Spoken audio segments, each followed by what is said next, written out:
Good day to all, comrades and friends. This is Global Weekly News, serial number 16. First, we go to movement for release of Julian Assange. Australian journalist and WikiLeaks founder Julian Assange is in London Belmarsh jail for more than 3 years.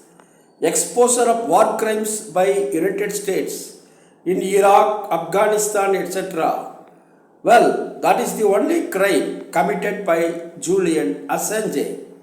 It is not a crime, it is a good thing done in the interest of humanity. Now in jail, he is suffering from mental and physical ill health. He has tested positive for COVID-19. The case for release of Julian Assange is in the court. Meanwhile, British Home Secretary Priti Patel has given approval for extradition of Julian Assange to United States of America. United States has framed 18 charges, 17 under American Espionage Act. If Assange's trial takes place in United States court, he will get a jail sentence of 175 years. On 8th October, there was a human chain encircling United Kingdom Congress building, that is Westminster Palace. 5,000 to 7,000 people took part in the human chain, demanding the release of Assange. There were solidarity demonstrations globally, including Morocco, Brazil, Australia, and USA. Stella Maris, wife of Julian Assange, said the imprisonment of Assange is politically motivated. Assange was very much enthused by the protests for his release all over the world. The Labour Party MP Jeremy Corbyn, well, he took part in the human chain and he said that millions of people globally are supporting Assange. On 7th October, demonstrations took place. The call was given by International People's Assembly, a forum of more than 200 progressive organizations. IPA, International People's Assembly, conducted online campaign on 8th October. On 8th October, a demonstration was held before Washington Judicial Office for release of Assange. US activist Claudia LaCruz said that CIA and pro-US agencies use various oppression to establish US hegemony. Second, we go to the severe economic crisis which the United Kingdom is facing. The UK, the Great Britain, is facing its worst economic crisis since 2008 and 2009. The Conservative government has reacted by announcing pro-rich and pro-corporate policies. Economic analyst Anundiyo Chakrabarti, in his interview to People's Dispatch, the world medium, said the following: there was once a lady called Margaret Thatcher in helping the rich in Great Britain. No one could match her. Now a lady called Liz Truss, the new Prime Minister, is a greater welfare snatcher. She takes away whatever welfare measures are already in practice. She is following the exactly same economic policies of Margaret Thatcher. She has taken a step back, but she is still defending them.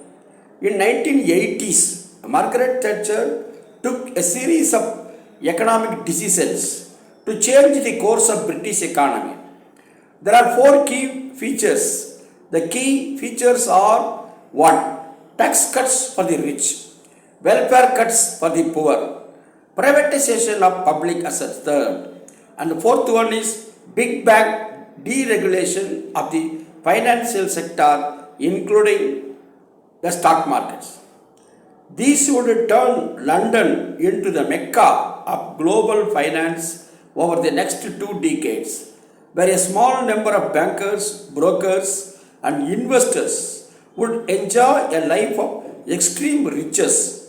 But if the rich got richer under Margaret Thatcher's Margaret Thatcher's UK economy faltered and tripped over.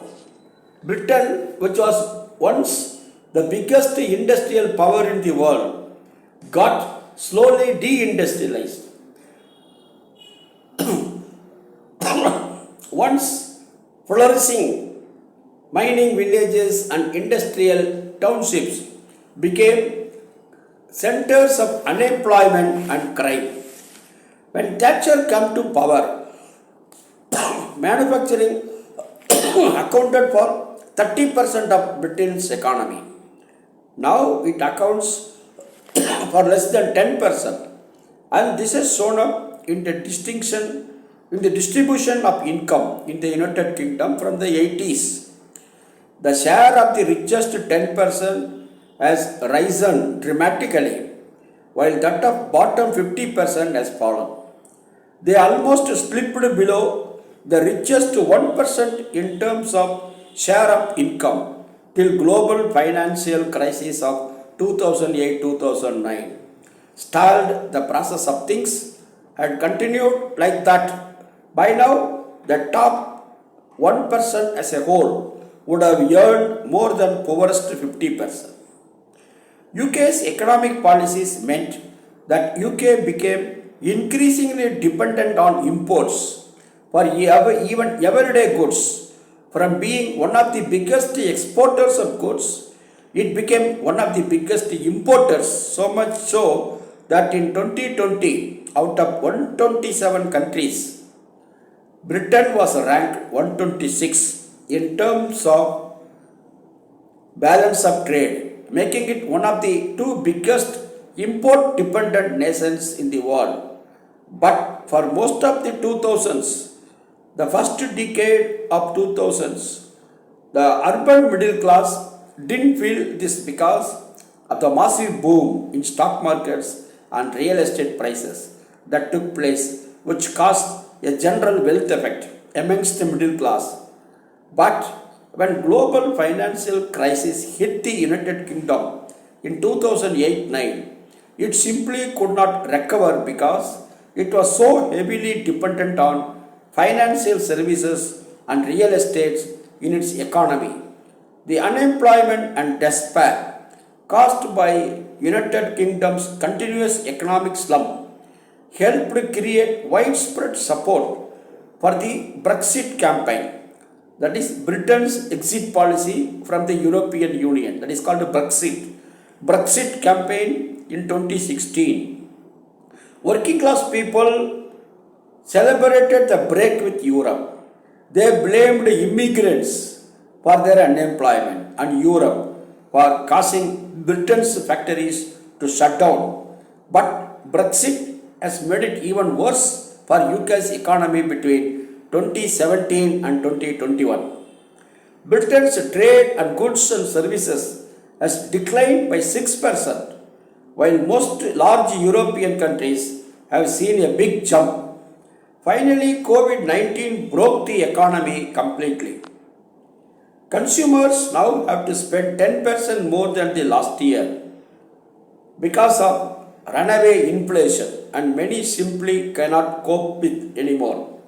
Community kitchens and organizations which give free food are having to deal with many more people looking for free meals, and what remedied it least stress the Prime Minister came up with: tax cuts for the rich, incentives for corporates. It is a throwback to the days of Margaret Thatcher, the days of trickle-down theory, which failed across the world. Now, normally the stock markets love freebies for the rich, but this time they voted with their feet. Why? Because they simply don't trust British economy. They do not trust the British government. The money rushed out of United Kingdom, causing the biggest monthly fall in the pound since 2008, and its value against the dollar had dropped to lowest level seen in many decades. Truss government since has reversed some of these tax cuts, but it is still defending its policies, and the pound and the British stock markets have recovered some of the losses, but nothing has changed on the ground for the average British citizen. And as long as the United Kingdom continues with these disastrous pro-rich, pro-market, pro-privatization policies, nothing will change for the average person. Comrades and friends, the third we go to Europe and the energy crisis. As per a report from United Kingdom, there will be a blackout in the coming winter. Britain receives energy from North Seas. Germany's Chancellor Olaf Scholz visited the Gulf. Scholz and other European leaders talked so much about human rights, but Scholz met the higher officials of Saudi Arabia. Saudi Arabia has a ghastly war on Yemen. We will come to that later. Scholz said that Germany is having normal political relations with Saudi Arabia. Olaf Scholz said that Germany will be helping development of the region. Energy determines foreign policy of Europe. Europe is getting natural gas through Nord Stream pipeline project from Russia. Due to the ongoing Russia-Ukraine war, US and European Union has imposed sanctions on Russia. European countries stopped gas imports from Russia. Now they look upon the Gulf for fuel supplies. In Norway also, large amounts of natural gas available, but the price is much more than the Russian price. European countries tried to bring liquefied natural gas from Saudi Arabia. For this, they have to invest heavily on creating liquefied natural gas terminals. Saudi Arabia is now jubilant about entering world trade. Saudi's human rights violations are not there on the table now. US President Joe Biden visited Saudi Arabia in July of this year. Organization of Petroleum Exporting Countries is OPEC. OPEC Plus includes Russia and some other oil producing countries. OPEC Plus, after its secretariat meeting in Vienna, has declared on 5th October that they will reduce per day crude oil production by 2 million barrels. This decision is because of the uncertainty in oil market and global economy. All the major oil producing countries, Saudi Arabia, Iraq, Iran, United Arab Emirates, Angola, Venezuela, Russia, etc., are members of OPEC Plus. Due to COVID-19, the demand for oil got reduced. From 2020 April, OPEC Plus drastically reduced oil production. The reduction announced on 5th October is equal to 2% of global daily supply. This is a blow to G7 rich countries because G7 has put a cap on price of Russian oil. Due to reduction of oil production by OPEC Plus, price of crude oil will increase globally and Russia will get more earnings. The price of crude oil was $120 per barrel in June and the price came down to $90 per barrel in September. Now the price is again increasing. Stoppage of oil imports from Russia has forced Europe to seek the alternatives. USA is not ready to renew the nuclear agreement with Iran. US has imposed sanctions on another oil producing country, which is Venezuela. Interim elections will take place in USA. If oil prices increase, Joe Biden will face challenge from the Republican Party. To reduce price of oil, Joe Biden visited Saudi Arabia in July. A report from the White House says that US will release 10 million barrel of oil, that is 1 crore barrel of oil, from its oil reserves. US oil reserves have drastically reduced in the past decades. In Germany, people are agitating for Russian gas through Nord Stream pipeline project. After a few days, this pipeline was sabotaged. Nobody knows who did this. From 29 September to 1st October, there were protests in France. In Great Britain, Belgium, Holland, Serbia, etc., people and the working class are on agitation path against the rise in cost of living. They are demanding wage revision on par with the rise in prices of essential commodities, reduction in working hours, improvement in working conditions. Private energy producers are making hell of a profit, large profits. The new economic policies followed over the decades led to the deterioration of living conditions of the working class all over the world. Since European countries are allies, friends of United States, they are facing difficulties in gas and oil imports. The economic analysts point out that Europe is going to face recession in the coming months. That is a stagnation in industrial production and stagnation in sales, etc. Recession in the coming months. More and more people take part in the demonstrations for protecting their living standards. The vital question before us, whether the leftists and the trade union movement will channelize the discontent of the people and advance, or whether, as usual, the rightist forces will take an upper hand in diverting the attention of the people from real life issues to reactionary and divisive slogans like hatred against immigrants and the minorities. Fourth item is elections in Brazil. On 2nd October, first round of elections for the post of president, governor, parliament and assembly had taken place in Brazil. It was expected that Lula da Silva of the Workers' Party will get elected as president by polling more than 50% votes, but he could get only 48.4% votes. His opponent, Jair Bolsonaro, got 43%, 10% more than the predicted opinion polls. Second round of elections will take place on 30th October. Bolsonaro, in many of his speeches, talked about the inefficiency of opinion polls and their uselessness.